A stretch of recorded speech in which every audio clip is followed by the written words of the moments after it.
Fala pessoal, tudo bem com vocês? Comigo tudo jóia. Meu nome é Wesley Carvalho e esse é mais um vídeo aqui para o canal. Pessoal, vamos dar sequência aí ao nosso PET 6. Bom, nosso plano de estudo tutorado, nosso sexto plano de estudo tutorado, nosso sexto PET. Dando sequência agora, semana 3 de ciências para o oitavo ano. Então, no vídeo anterior, eu fiz a correção das atividades da semana 2. E antes disso, eu fiz a leitura da semana 2. Então, eu sempre inicio a semana fazendo uma leitura, depois corrigindo as atividades. Tá bom? Nessa videoaula de hoje, nós vamos estar fazendo uma leitura da semana 3 e estar comentando alguma coisa que for interessante de estar falando. Depois eu venho com as explicações das atividades, correções das atividades e posto no decorrer da semana. Então, vamos lá. Vamos nessa!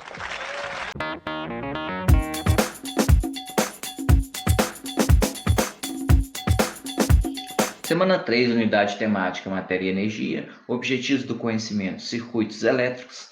As habilidades é compreender as instalações elétricas de nossa casa como um grande circuito, identificando os principais dispositivos elétricos utilizados, reconhecendo a importância da segurança no uso de energia elétrica e o risco de choque elétrico.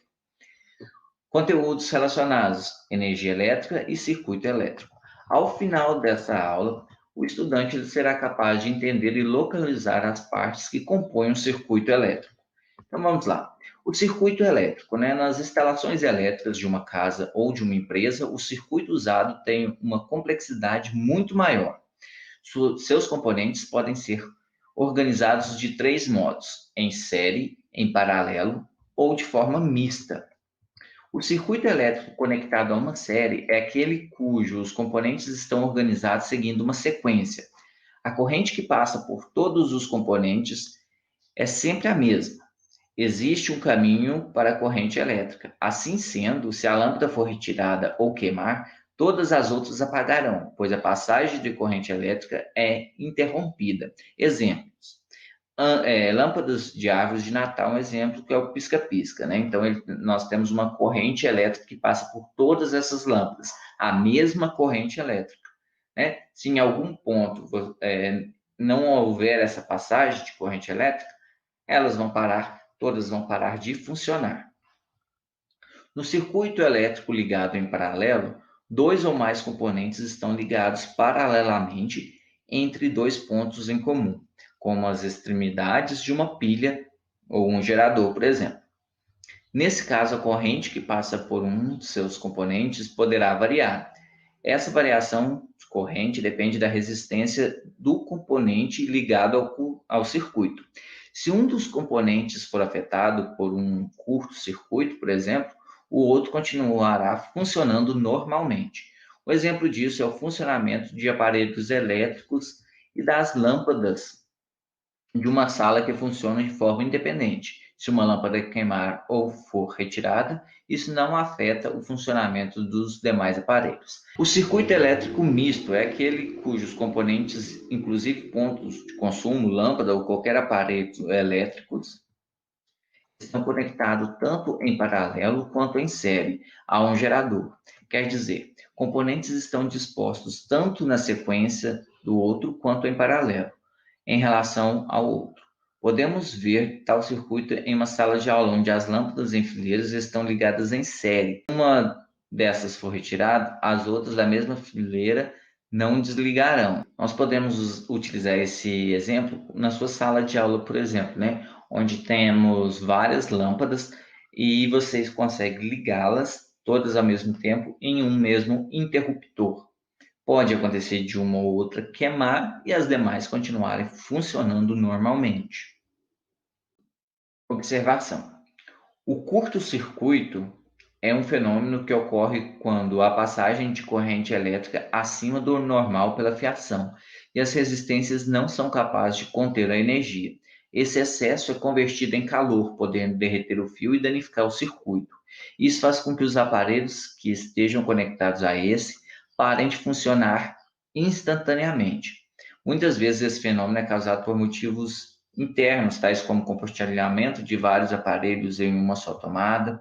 ligações elétricas não realizadas corretamente, inserção de algumas peças de metal na tomada ou pelo contato de fios desencapados.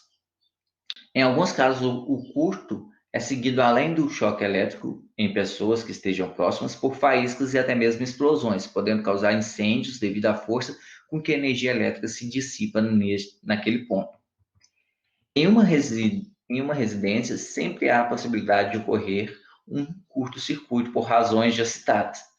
Para reduzir a chance disso acontecer e proteger o circuito interno da casa, assim como os equipamentos ligados a ela, junto à instalação da malha elétrica, podem ser instalados dois tipos de dispositivos, os fusíveis e os disjuntores.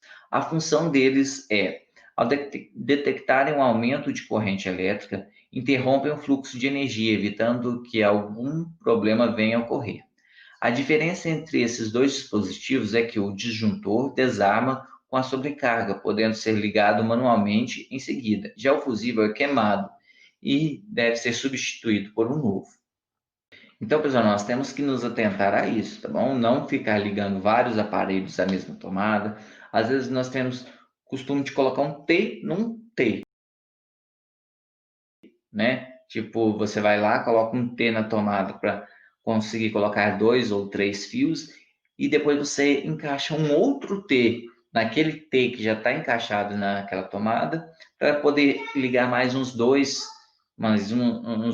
fios lá, uns dois aparelhos. Muito cuidado isso por conta da sobrecarga, né? Sobre o disjuntor que ele desarma, a gente pode ver isso no padrão, né? Em toda casa aí que tem energia elétrica tem um padrão. Você consegue ir lá nesse padrão e verificar esse disjuntor. Então, se tiver alguma alteração aí da rede elétrica para sua casa, um aumento muito grande, né? O que vai acontecer? Ele vai desarmar, então ele vai impedir com que essa corrente, esse fluxo elétrico aí com alta carga passe pelo padrão e entre na sua residência e queime alguns aparelhos que estejam ligados à tomada, né? Essa é a função do disjuntor. Já o fusível.